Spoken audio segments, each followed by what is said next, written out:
যিমান হিন্দু আছে সেই হিন্দুসকলক গেছৰ দাম আধা কৰি দিয়ক, মূল্য বৃদ্ধি আধা কৰি দিয়ক, দুৰ্বল বনাই হিন্দু মুছলমানৰ মাজত এটা ভেদাভেদ সৃষ্টি কৰি তেওঁলোকে প্ৰতিটো মুহূৰ্তত শোষণ কৰিছে। নমস্কাৰ, আপোনালোকে চাই আছে দ্য ৰিয়েল ফেক্ট। আমি আজি ঐনবিলিৰ দিনৰ আজি আৰম্ভ কৰিবলৈ ওলাইছো ফেক্সুৱেল ডিছকাশ্যন, আৰু ফেক্সুৱেল ডিছকাশ্যনত আমি আমন্ত্ৰণ জনাই আনিছো বৰপেটা লোকসভা সমষ্টিৰ পৰা কংগ্ৰেছ দলৰ পৰা প্ৰতিদ্বন্দ্বিতা কৰা দিব্যায়ন ডাঙৰীয়া। নমস্কাৰ। নমস্কাৰ জনাইছো আপোনাক।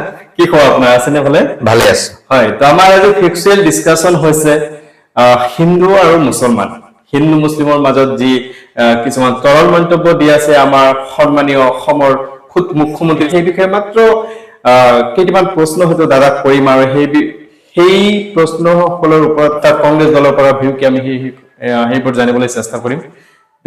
মই পোনপ্ৰথমে সুধিছো দাদা, আপুনিতো বৰপেটাৰ পৰা বিলং কৰে, আৰু হিন্দু মুছলিম ভাগ ভাগ কৰি আছে, যেনেকুৱা ধুবুৰীত বোলে 12%, বৰপেটাত 30%, and মৰিগাঁৱত 35%।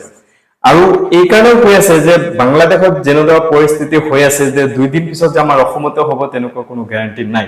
আৰু তেওঁ এটি কথা কৈছে যে যদি আমাৰ চৰকাৰৰ লগত পুলিচ প্ৰশাসন নাথাকে, মিলিটাৰী নাথাকে, 2 দিন পিছত যে হিন্দুসকলৰ মাজত মানে এটাক কৰিব, সেনেকুৱা কোনো পৰিস্থিতি হ'বলৈ পাৰে নেকি বাৰু? আপুনি সেই বিষয়ে মানে কি ক'ব? ভাৰতবৰ্ষৰ যিটো স্বকীয়তা, অসমৰ যিটো স্বকীয়তা, এই গোটেই স্বকীয়তাটো বা সংবিধানে যি ধৰণে ভাৰতবৰ্ষখনক আমি সংবিধানে কিছু আমাক সুৰক্ষা দিছে, ৰাজনৈতিক সুৰক্ষাই কওক বা বিভিন্ন ধৰণৰ, এই গোটেই কথাবিলাকত এওঁলোকে কৰবাত পৰোক্ষভাৱে ৰাজনৈতিক দণ্ডডাল তেওঁলোকৰ হাতত পৰিছে, ৰাইজে দিলে ভুলক্ৰমে, সেইডাল সুৰক্ষিত ৰাখিবৰ কাৰণে এতিয়া বিভিন্ন প্ৰকাৰৰ এনেকুৱা ধৰণৰ কথা বতৰাবিলাক গোটেই ভাৰতবৰ্ষত অসমত চলাব বিচাৰিছে। এওঁলোকে এই যি আমাৰ অসমৰ কথাটোৱে কৈছো, যিখন অসম মিলাপ্ৰীতি কৰি থকা আমাৰ অসম, শংকৰ মাধৱ, মই আকৌ কৈছো শংকৰ মাধৱ শংকৰ আজানৰ অসম, যিখন অসম লৈ পেলাই আমি গৌৰৱ কৰো, সেই গৌৰৱ উজ্জ্বল অসমখনক এতিয়া এনেধৰণে ভাগ ভাগ ভাগ ভাগ কৰি শেষ কৰি দিব খুজিছে। আৰু হঠাৎ এওঁলোকে অসম চুক্তিখনকো নৎসাত কৰি শেষ কৰি দিব খুজিছে।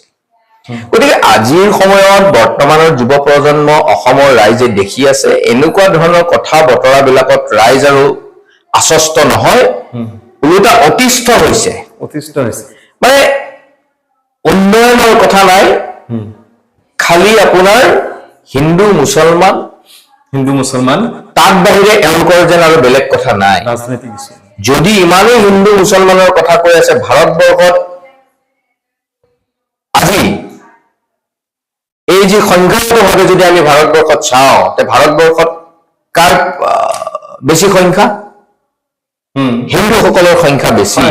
মই এটা মানে সামান্য সৰু উদাহৰণ চৰ্টত দিব ওলাইছো। এওঁলোকে হিন্দুত্ববাদৰ কথা কয়। আজি দিব্যায়ন, ময়ো হিন্দু ল'ৰা, আজি ঘৰত ৰাতিপুৱা পূজা পাতল কৰি পেলাই ভগৱানক সেৱা কৰি পেলাই ওলাই আহো, কৃষ্ণৰ নাম লৈ পেলাই ওলাই আহো, গুৰুজনাৰ আদৰ্শেৰে অনুপ্ৰাণিত আমি শংকৰ গুৰুজনাৰ কথা বতৰাবিলাকক আমি চিন্তা চৰ্চা কৰিব লাগিব। মই আহিম আপোনাক এই কথাটো। কিন্তু ভাৰতবৰ্ষত আমি হিন্দু প্ৰধান ভাৰতবৰ্ষ, ইয়াতে মাইনৰিটি সংখ্যা কম, এতিয়া হয়তো 80% মান হিন্দু হল নেকি একজেক্টলি, কিন্তু তাতো সংখ্যালঘুৰ সংখ্যা কম। তাতে সংখ্যালঘু আকৌ অকল মুছলমান নহয়, বুদ্ধিষ্ট আছে, শিখ আছে, খ্ৰীষ্টিয়ান আছে, জৈন আছে, এনেধৰণে বহুত তেনেকে আছে জাতি প্ৰজাতি মানুহ। আৰু এওঁলোকে হিন্দুত্বৰ নামত ভোট কৰে, হিন্দু খাতে মে অনবৰত আহাৰ পৰা মানুহক হিন্দু খাতৰে কৈ ৰাজনীতি কৰিছে। এতিয়া মোৰ মনত প্ৰশ্ন উদ্ৰেক বা বহু হিন্দু মানুহে এতিয়া কয়, আজি মোৰ নাম দিব্যায়ন, মই হিন্দু মানুহ, মই যদি আজি পেট্ৰল পাম্পত যাওঁ য'ত নৰেন্দ্ৰ মোদীৰ সেৱা কৰি থকা ডাঙৰ হোৰ্ডিংখন লগোৱা আছে, সবকা সাথ সবকা বিকাশ বুলি লিখা থাকে, আজিকালিতো বিকাশ যদি হৈছে তেওঁলোকৰ এই মন্ত্ৰী পৰিয়াল এইসকলৰ বিকাশ হৈছে। এটা মই কথাটো আহিছো, ক'বলৈ গ'লে বহু কথা হৈ যায়, মই একদম শৰ্টত কৈছো। দিব্যায়নে পেট্ৰল পাম্পত যেতিয়া নৰেন্দ্ৰ মোদীৰ ফটোখন দেখে, দিব্যায়ন হিন্দু ল'ৰা, তাত যে আজি পেট্ৰলৰ দাম ডিজেলৰ দাম যে ইমান হৈছে, গাড়ীখনত পেট্ৰল ডিজেলৰ ভৰাওতে মই হিন্দু ল'ৰাটোক মোৰ ডিজেলৰ পেট্ৰলৰ দামটো কমাই দিয়ে নেকি? কমাই দিয়ে নেকি? দ্বীপবায়নৰ পৰাটো আমি সমানে দাম লৈ আছো। আচ্ছা, সেই দাম যে লৈছে তাত বিভিন্ন ধৰণৰ কৰ, সেই গোটেই কথাটো তাত কৰ আছে, টেক্স লগাই থোৱা আছে। গতিকে ঠিক তেনেধৰণে মই একদম কৈছো যে আমাৰ যে 80% হিন্দু মানুহ, এই হিন্দু মানুহখিনিৰ পৰা প্ৰাকে প্ৰকাৰন্তে এই চৰকাৰখনে বিভিন্ন প্ৰকাৰেৰে কৰৰ ওপৰত কৰৰ বোজা জাপি দি সৰ্বশান্ত কাক কৰিছে। আজি 20% সংখ্যালঘুক কৰিছে, তাকে আকৌ 12% মুছলমান। এই 12টা মুছলমানৰ বেছি কষ্ট হৈছে ভাৰতবৰ্ষত নে গোটেই হিন্দু মানুহৰ বেছি কষ্ট হৈছে? আজি যে আমি দিনে দিনে টেক্স দি আছো, টেক্সটো তাৰমানে কি? হিন্দু মানুহে ভাৰতবৰ্ষত বেছি টেক্স দিছে, তাৰপিছত ভাৰতবৰ্ষখন দেউলীয়া কেনেকে? আজি যে অসমত প্ৰতিটো দিনে মুখ্যমন্ত্ৰী যে কৰৰ বোজা জাপি দি আছে, বিভিন্ন ধৰণৰ ধাৰ লৈ আছে, ধাৰৰ বোজা মাৰিব কোনে? তাৰমানে হিন্দুসকলে মাৰিব লাগিব বেছিভাগ। তেওঁলোকে মুছলমান, ইমান মুছলমানক ঘৃণা কৰে, মুছলমানৰ পৰা তেওঁলোকে হাজাৰ টেক্স বেছিকে লওক, হিন্দু মানুহক কমাই দিয়ে। এফালে মানুহক মূৰ্খ বনাইছে, এফালে হিন্দু মানুহক দুৰ্বল বনাই হিন্দু মুছলমানৰ মাজত এটা ভেদাভেদ সৃষ্টি কৰি তেওঁলোকে প্ৰতিটো মুহূৰ্তত শোষণ কৰিছে। আৰু আমি এতিয়া ৰাইজ কিন্তু সজাগ হৈছে। আৰু সেইবোৰ ভয়ত এজন মুখ্যমন্ত্ৰী ইমান তৰল কথা কয়। লাভ জেহাদ শুনিছিলো, এইবাৰ আকৌ ফ্লাড জেহাদ লাজ পাইছে গুৱাহাটীবাসী ৰাইজে, অসমবাসী ৰাইজে। এইজন মুখ্যমন্ত্ৰীয়ে এনেকুৱা ধৰণৰ কথা কৈছে। আজি যিজন মুখ্যমন্ত্ৰীয়ে কেইদিনমান আগত এই শিলখাকু, ইয়াৰ পৰা অলপ আগত গ'লে শিলখাকু খিলঞ্জীয়া মানুহৰ ঘৰ ভাঙি উচ্ছেদ কৰি দিছিল, গুৱাহাটীবাসীক মানুহক, অসমৰ মানুহক আশ্বাস দিছিলে যে গুৱাহাটীত যিটো কৃত্ৰিম বান হয়, কৃত্ৰিম বানক তেওঁলোকে শেষ কৰি দিব। আৰু তাৰ কাৰণে আমাৰ অসমীয়া মানুহৰ ওপৰত বুলডোজাৰ, অসমীয়া খিলঞ্জীয়া মানুহৰ ওপৰত বুলডোজাৰ চলাইছে। আজি ক'ত সেয়া? আজি কৃত্ৰিম বানটো শেষ হোৱা নাই, এইটো কৃত্ৰিম বান শেষ হ'ব নোৱাৰে। আকৌ তেওঁলোকে হাৰিয়েকৰ পাত্ৰ হৈছে, এতিয়া ফ্লাড জেহাদ বুলি কৈছে। গতিকে এই কথাবিলাকত আমি কংগ্ৰেছ দলে সকলোকে একগোট কৰি দেশখন আগুৱাই নিয়াৰ কথা চিন্তা চৰ্চা কৰো। এনেকুৱা ধৰণৰ কথা বতৰাত আমি বিশ্বাস নকৰো। সেইটোৱে দুটা প্ৰশ্ন সোমাই আছে মোৰ। আপোনালোকে সেইটো এটা ভাবে বা সকলো জাতি জনগোষ্ঠীৰ মানুহ লৈ কিনে জাতি ভাষা বৰ্ণ নিৰ্বিশেষে আগুৱাই যাব বিচাৰে, আপোনালোকৰ আদৰ্শ। কিন্তু তেওঁ ক'ব বিচাৰিছে কংগ্ৰেছে অকল খালি মুছলমানকে ছাপৰ্ট কৰে, হিন্দুসকলক বিভাজন কৰিবলৈ চেষ্টা কৰে। অলপ আগতে কৈছে, কেইঘণ্টামান আগত বুলি হিন্দী ভাষাত কৈছে যে মুছলিম কংগ্ৰেছ দলে খালি মুছলমানক ছাপৰ্ট কৰি থাকে বা তেওঁলোকক একো কথা নকয়, কিন্তু এনি টাইম হিন্দুসকলক বিভাজন কৰিবলৈ চেষ্টা কৰে, হিন্দুসকলৰ কাৰণে কোনো মাত নামাতে। সেই বিষয়ে কি ক'ব আপুনি? হিন্দুসকলৰ কাৰণে কোনো সংখ্যা গুৰু আৰু সংখ্যা লঘু কি? সংখ্যা গুৰু কাক কৈছে, সংখ্যা লঘু কাক কৈছে? সবল ব্যক্তি এজনে দুৰ্বল ব্যক্তি এজনক মাৰি পিটি শেষ কৰি দিব নেকি? নে সবল ব্যক্তিজনে দুৰ্বল ব্যক্তিজনক আদৰ্শ মৰম কৰিব লাগিব, সকাহ দিব লাগিব, শক্তি প্ৰদান কৰাৰ কাৰক হ'ব লাগিব। সেইটোৱে আমাৰ হিন্দু ধৰ্ম, হিন্দু শাস্ত্ৰত কোনো শাস্ত্ৰত এইবোৰ কথা শিকোৱা নাই। এইটো ধৰ্মৰ মানুহে সেইটো ধৰ্মক ঘৃণা কৰক। আৰু ঘৃণা কৰিবলগীয়া ব্যক্তি যি বদমাছ, সি যিকোনো ধৰ্মত থাকিব পাৰে, হিন্দু হওক মুছলমান হওক, সেই বদমাছসকল বদমাছ। কিন্তু সকলোকে আমি একাকাৰ কৰি দি আমি যদি ৰাজনীতি কৰিব খোজো, তেনেহলে এনেকুৱা ধৰণৰ ৰাজনীতি বদমাছ লুণ্ঠন কৰে বা কিবা মানে ডকাইতি কৰে, চুৰি কৰে, কিবা তেওঁলোকৰতো কোনো ধৰ্ম নাই। তেওঁলোকৰ ধৰ্ম এটাই, তেওঁলোকে চুৰি কৰিব লাগে, বদমাচি কৰিব লাগে। চাওক, আমি অসমত গুৰুজনাৰ কথা কওঁ, গুৰুজনা শংকৰদেৱ প্ৰভুৰ কথা কওঁ। আজি এই গুৰুজনাই আমাৰ অসমত গুৰুজনাই কি শিকাই থৈ গৈছিল, কি বাণী দি থৈ গৈছিল? তেওঁ স্বমৃত্যু লৈছিলে। এই স্বমৃত্যু কিয় লৈছিল? কোচ ৰজা নৰনাৰায়ণে এতিয়া একশৰণ নাম ধৰ্মত দীক্ষা ল'ব খুজিছিল, আৰু গুৰুজনাই তেতিয়া ৰাজনীতি কৰা ব্যক্তিসকলক এটা শিকাই থৈ গৈছিল তেতিয়া দেহত ত্যাগ কৰি, যে কৈছিল যে ৰজাৰ কোনো ধৰ্ম থাকিব নোৱাৰে, ৰজাৰ কোনো জাতি থাকিব নোৱাৰে, ৰজা জাতি ধৰ্মৰ ঊৰ্ধত থাকিব লাগিব, তেতিয়াহে দেশত সুশাসন হ'ব। কিন্তু এতিয়া মই তাকেই কৈছো, আমি গুৰুজনাৰ কথা কওঁ, এইসকলে হিন্দু ধৰ্মৰ কথা কয়, গুৰুজনাৰ কথা কয়, কিন্তু গুৰুজনাৰ আদৰ্শ তেওঁলোকে অকণমান যদি আমি অসমৰ প্ৰতিজন ৰাজনীতিবিদে আদৰ্শৰ কথা চিন্তা চৰ্চা কৰি দেশখনক কেনেকৈ আগুৱাই নিয়াৰ চিন্তা চৰ্চা কৰো, আমাৰ অসম দেশ বহুত আগুৱাই গ'লহেঁতেন। কিন্তু মই ভাবো যেতিয়াই উন্নয়নৰ কথা আহিব লাগে, উন্নতিৰ কথা আহিব লাগে, ইফালে দাম বৃদ্ধিয়ে মানে মাতবাৰ কৰিছে, সকলো ৰাইজক তছনছ কৰি দিছে ক'বলৈ গ'লে। বানপানী আমাক নৎসাত কৰি দিলে, আৰু কৃত্ৰিম বানপানীৰ কথা হয়তো ক'বই নালাগে। সেই সময়তে কিন্তু তেওঁ সেই ফ্লাড জিহাদৰ কথা ক'লে, আৰু এটা কথা ওলালে যে 2 দিন পিছত বাংলাদেশৰ দ্বাৰা আমাৰ অসমতো হ'ব। তাৰ 2 দিন আগত আৰু এটা কথা কৈছিলে যে যদি হিন্দুসকলৰ পৰা মুছলিমসকলে মাটি কিনিব বিচাৰে তেনেহ'লে মোৰ পৰা মানে পাৰ্মিশ্যন ল'ব লাগিব, মানে অনুমতি ল'ব লাগিব। এনেকুৱা ধৰণৰ কথা যদি লৰা ৰজাৰ শাসন চলা নাইতো, ৰাইজে লৰা ৰজাৰ চলিছে, সেনেকুৱা যেন অনুভৱ হৈছে। আপোনালোকে কি ক'ব? কি কৈছে? যদি একনায়কত্ববাদ যেন চলাই আছে, এনেকুৱা একনায়কত্ব যদি চলাই আছে, ৰাইজ সজাগ হৈ এই একনায়কত্বৰ গণতন্ত্ৰই যিটো অধিকাৰ দিছে বগৰাই দিব লাগিব। আৰু অসমত এনেকুৱা বহুত নজিৰ আছে, যেতিয়া ৰাইজে ভোটদান কৰে, ৰাইজৰ কাণ্ডত উঠি মূৰত উঠি পেলাই তাণ্ডৱ নৃত্য দিয়া আৰম্ভ কৰে, ৰাইজক শোষণেৰে শাসন কৰে। অসমত এনেকুৱা বহু নজিৰ আছে, ৰাইজে সেইসকলক সূচনাই বগৰাই দিছে। গতিকে অসমৰ ৰাইজ, আমি অসমীয়া মানুহ বহুত ধৈৰ্য, আমি ধৈৰ্যৰে চাই থাকো বহু বস্তু, কিন্তু এটা সময়ৰ পিছত যেতিয়া পাৰ হৈ যায়, ধৈৰ্যৰ বান ছিঙি যায়, তেতিয়া কিন্তু বহু মানুহক বগৰাই দিয়া নজিৰ অসমত আছে। অসমখন বাৰ বাৰ কৈছো, অসমৰ অসমীয়া মানুহ এই ইমান ধৰ্মৰ ভিতৰত থাকি পেলাই ধৰ্মৰ আৱেগেৰে তেনেকুৱা, আমি অসমীয়া মানুহ অলপ বেলেগ ধৰণৰ, আমাৰ সংস্কৃতি বেলেগ। অসমীয়া আমি অলপ আৱেগিক, আমি আৱেগেৰে বাঢ়ি নোৱাৰিব আমাক, অসমীয়া মানুহক নোৱাৰে। আৰু ভয় হৈছে, এই ভয় হৈ একে টেঙা আম বাৰে বাৰে বজাৰত বিক্ৰী কৰি থাকিব খুজি আছে তেওঁলোকে। বাৰে বাৰেতো আৰু নহব, বাৰে বাৰেতো আৰু এই টেঙা আম বিক্ৰী নহয়। এই হিন্দু মুছলমান কিমান, এজন মুখ্যমন্ত্ৰী ফ্লাড জিহাদ কি কথা কব ধৰিছে, বলিয়া কুকুৰ কি কথা কব ধৰিছে।